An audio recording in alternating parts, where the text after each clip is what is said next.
Welcome back, and joining me now is Republican Senator Lindsey Graham of South Carolina. Senator Graham, welcome back to Meet the Press. Thank you. Thank you so much for being here. So you praised the president's decision overnight, and I know you just got off of the phone with Prime Minister Netanyahu. What did he say to you about this moment? Well, first about the president's decision, I thought it was bold, quite frankly, brilliant militarily, necessary, and most importantly, effective. So well done, Mr. President, to your team and our military. It's a fantastic operation that has substantially degraded, I think, Iran's nuclear program. So I talked to Bibi just a few minutes ago, and I said, what would you like me to say? He said, tell the American people Israel is profoundly grateful for all we do for Israel and very grateful to President Trump for what he ordered last night. Two messages. He wanted me to urge the Iranian people to end this madness. Take this regime down and have a better life for yourselves and be part of the region in a new and different way. And second, he wanted me to tell the American people, Israel's not going to live this way anymore. They're not going to live under threat from Iran anymore. Last night they were attacked. The early morning hours of today, after the attack by President Trump, Israel fired ballistic missiles into Israel, wounding Israeli citizens. 24 have been killed. This regime is not going to be tolerated by Israel, is what he told me. Okay, so let me follow up with you on that point, Senator, because Prime Minister Netanyahu has signaled that Israelis want to carry out regime change. Would you support that if Israel were to carry out regime change? If I were Israel, I would have done it a long time ago. They've been held back in many ways. What would be the right response if America had a ballistic missile fired into our country and killed our citizens? We would wipe the offender off the map. So here's what I hope. After the hospital attack, and they were so lucky not to lose a lot of people, Israel's made a decision. This regime is going to change in one of two ways. They're going to change their behavior, which I doubt, the regime itself, or the people are going to replace the regime. They have less capability today than they did yesterday, but they're still religious Nazis. They want to purify Islam.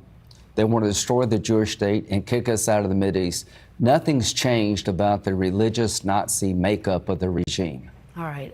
Extraordinary details from your call with the Prime Minister. Let me ask you about this divide within the Republican Party. You, of course, did support the war in Iraq. The intelligence there turned out to be incorrect. Steve Bannon, one of President Trump's closest allies, his former chief strategist in his first term, is arguing and argued in the run-up to yesterday's strikes that this was the wrong move, that it was just going to be another mistake like what he called the Iraq War. Take a listen to a little bit of what he had to say.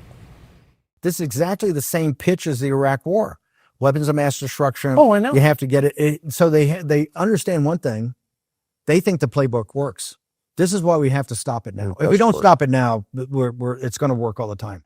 Senator, given that, why should the American people believe that this was the right time to strike Iran? It was necessary. It was bold. It was brilliant. Hats off to the president. In May of 2022, Iran had 95 pounds of highly enriched uranium to make a handful of bombs. By May of 2025, they had 900 pounds.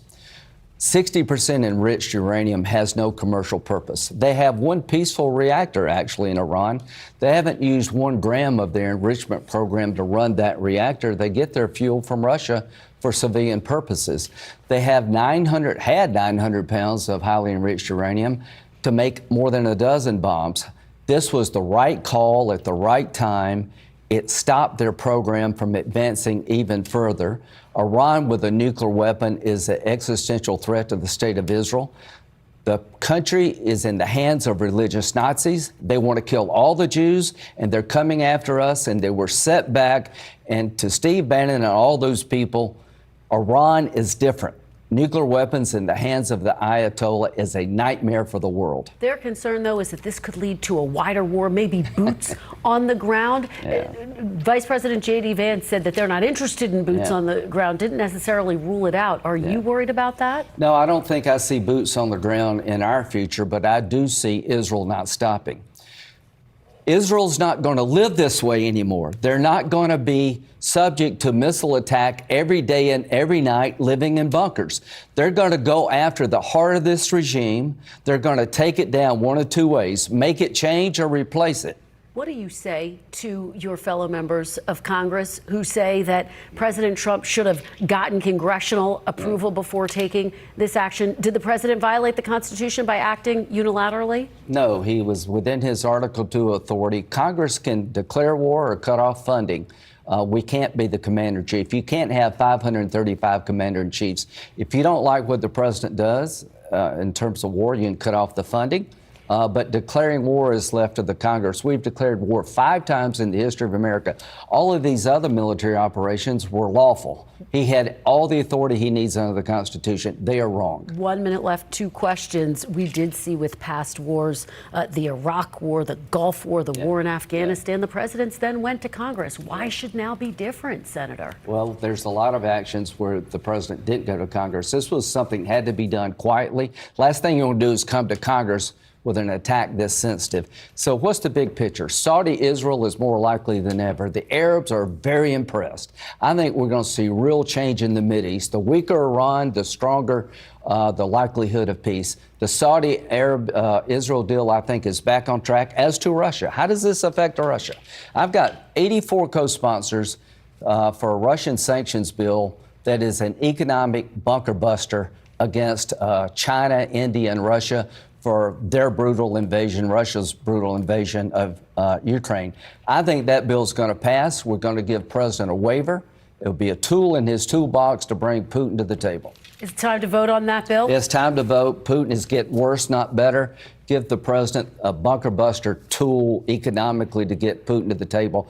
Putin is more aggressive, not less. It's time to change tactics when it comes to Putin. All right. Senator Graham, thank you so much for being here. Thank you. Really appreciate it. Great to see you, as always.